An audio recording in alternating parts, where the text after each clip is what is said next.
dan datanglah banjir, lalu angin melanda rumah itu, tetapi rumah itu tidak rubuh sebab didirikan di atas batu. Tetapi setiap orang yang mendengar perkataanku ini dan tidak melakukannya, ia sama dengan orang yang bodoh yang mendirikan rumahnya di atas pasir. Kemudian turunlah hujan dan datanglah banjir, lalu angin melanda rumah itu sehingga rubuhlah rumah itu dan hebatlah kerusakannya. Terima kasih, silakan duduk. Sekilas latar belakang akan kita bahas, sampaikan bahwa kitab Matius sendiri ditulis oleh Matius dan berbicara konteks yang sudah kita baca dari perikopnya, dua macam dasar. Dari pasal 5 sampai pasal yang ke-7 itu berbicara tentang khotbah di bukit. Benar? Yes, benar. Saya sudah tahu isi hatinya, benar katanya.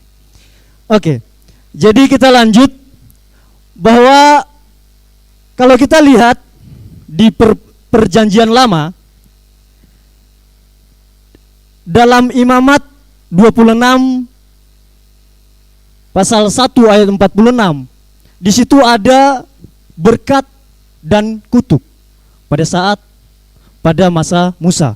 Dan kemudian di Ulangan 28 1 sampai 68 itu berbicara berkat dan kutuk. Kemudian kalau kita tarik di dalam yang sudah kita baca, di sini juga Tuhan mengakhiri khotbah di bukit itu dengan janji dan perintah.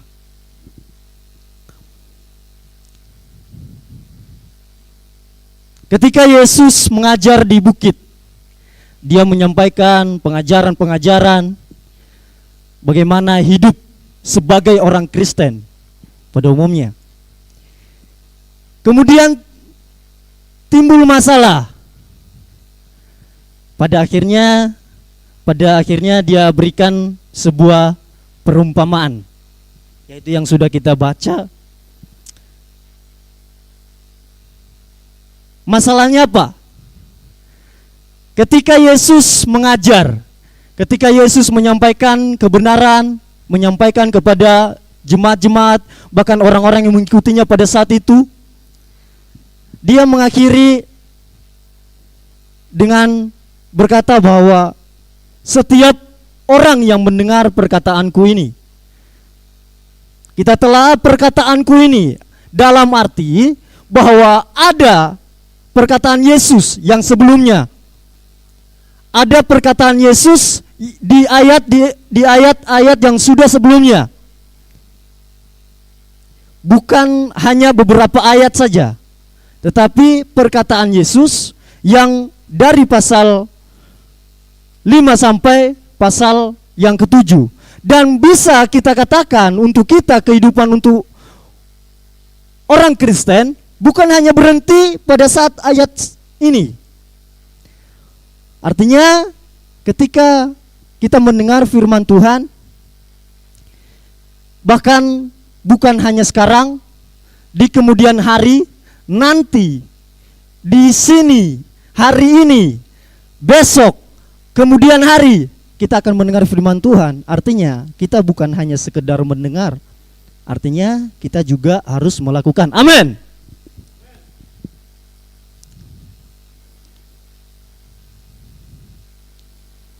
Kita akan membahas dua hal. Kalau kita baca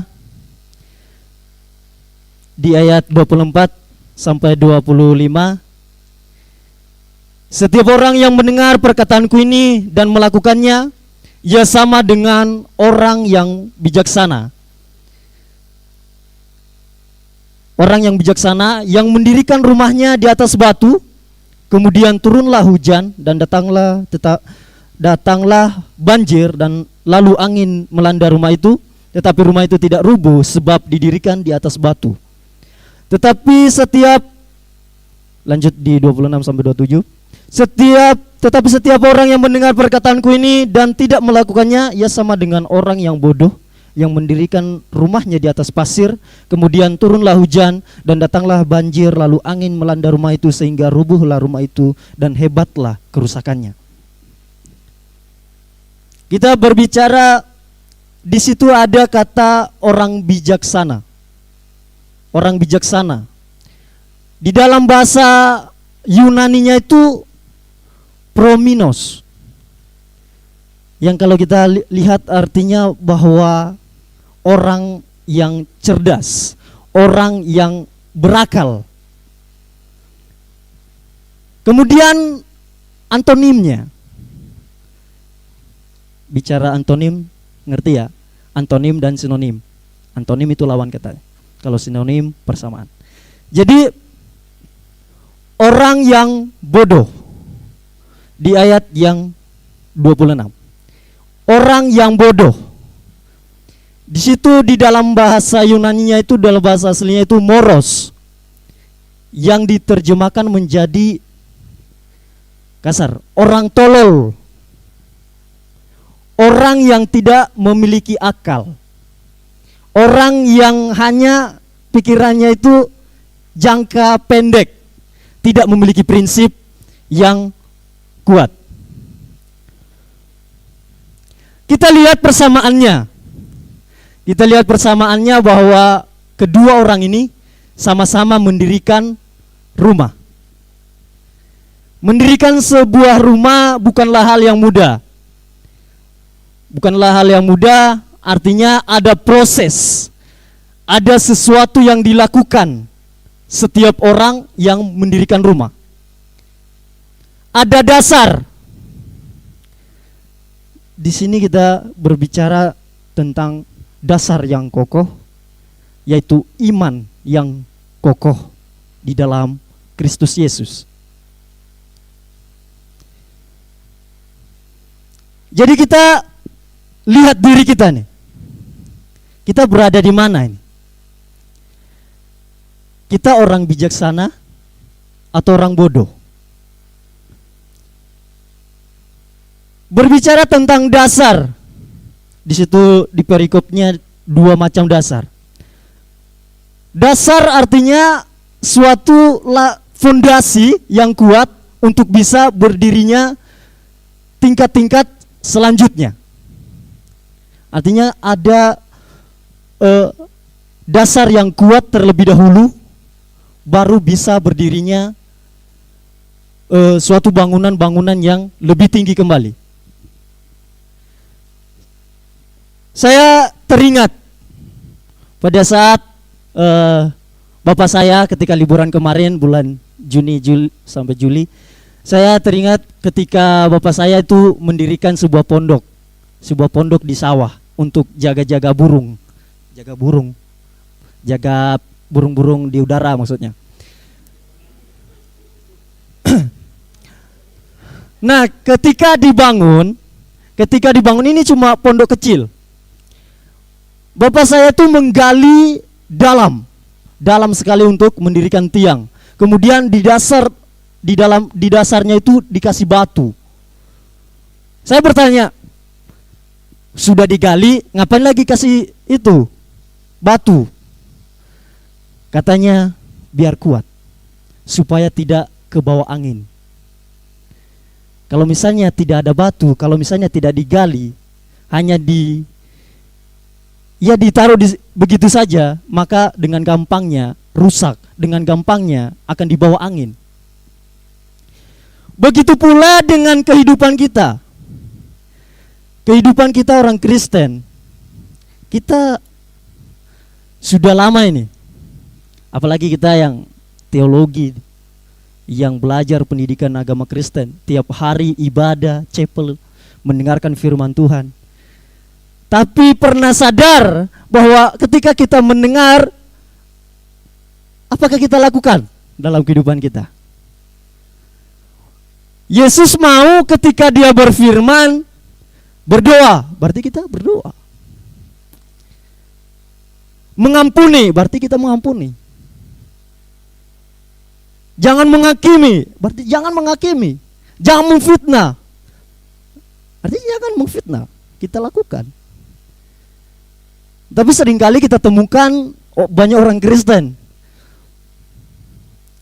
bukan hanya di luar sana, bahkan kita yang sudah dibentuk, yang sudah belajar teologi sekalipun, kita tetap melakukan hal tersebut. Artinya, ketika kita lihat diri kita masih seperti itu, masih menghakimi, masih memfitnah orang lain, masih menipu, masih tidak bisa mengampuni, artinya kita masih membangun iman kita, membangun hidup kita di atas pasir. Di situ dikatakan, pasir itu tidak kuat. Pasir kalau angin mengembusnya hilang sekejap. Kalau misalnya, nah ini, orang bodoh, orang yang tidak berakal, yang tidak memiliki prinsip hidup yang panjang, artinya hanya memiliki prinsip hidup yang pendek, sekedar, pokoknya udah lah, pokoknya udah kuliah lah, pokoknya udah dapat sarjana, tetapi tidak mau dikerjakannya, tidak ada usaha, tidak ada perjuangan. Di dalam konteks ini bukan hanya masalah orang bijak atau bodohnya, tetapi berbicara juga tentang perjuangan seorang iman Kristen. Mau enggak ketika ada hujan, ketika ada badai, ketika ada angin, banjir, ada enggak usaha yang kita lakukan untuk melindungi hidup kita, untuk tetap ada di dalam lindungan Tuhan? Banjir di situ, hujan di situ, berbicara tentang masalah-masalah kehidupan kita, sebuah tantangan di dalam kehidupan kita. Masa sekarang, di masa sukar yang sekarang ini kita hadapi, banyak orang yang lemah imannya, banyak orang yang bersungut-sungut kepada Tuhan, banyak orang yang murtad kepada Tuhan. Tetapi yang Tuhan mau, ketika ada masalah, ketika ada tantangan, artinya Tuhan memurnikan iman kita. Apakah benar-benar kita ini orang Kristen sungguhan, atau hanya orang Kristen dikatakan di luar sana orang Kristen KTP?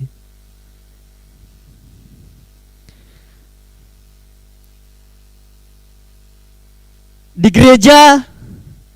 gereja jemaat-jemaat datang, duduk, berdiri kalau disuruh berdiri, nyanyi kalau mau nyanyi, kemudian menjadi penonton hamba Tuhan yang menyampaikan firman Tuhan. Habis itu selesai, pulang, hidupnya amburadul, tidak sesuai dengan firman Tuhan yang sudah didengar di gereja.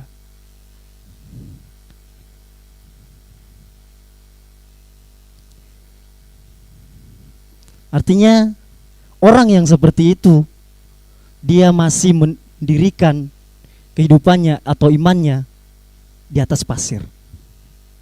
Dia masih tidak memiliki prinsip hidup yang benar-benar orang Kristen.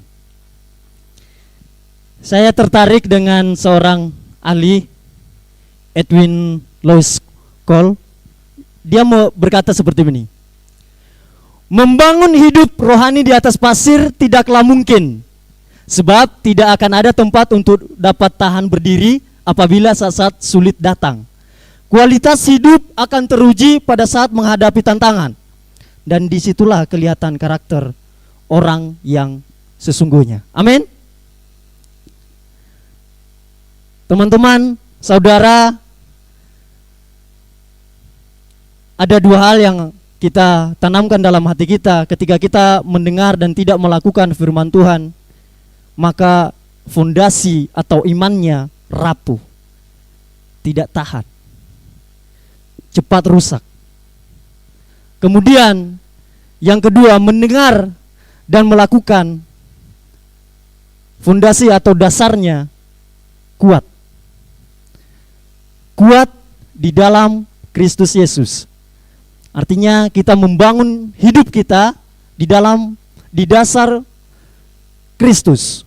Kita membangun hubungan kita dengan Tuhan yang baik, yang benar-benar menjadi orang Kristen yang sejati.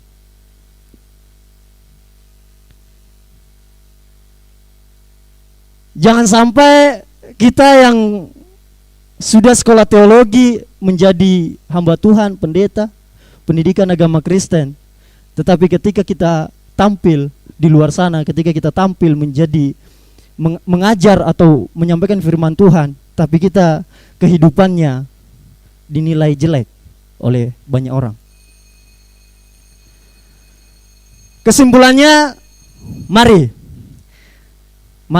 saudara-saudara, teman-teman, kita bangun iman kita di atas batu karang yang kokoh, yaitu Yesus Kristus. Bangunlah hubungan yang intim kepada Tuhan dan lakukanlah firman Tuhan. Amin. Nanti Andika boleh berdoa.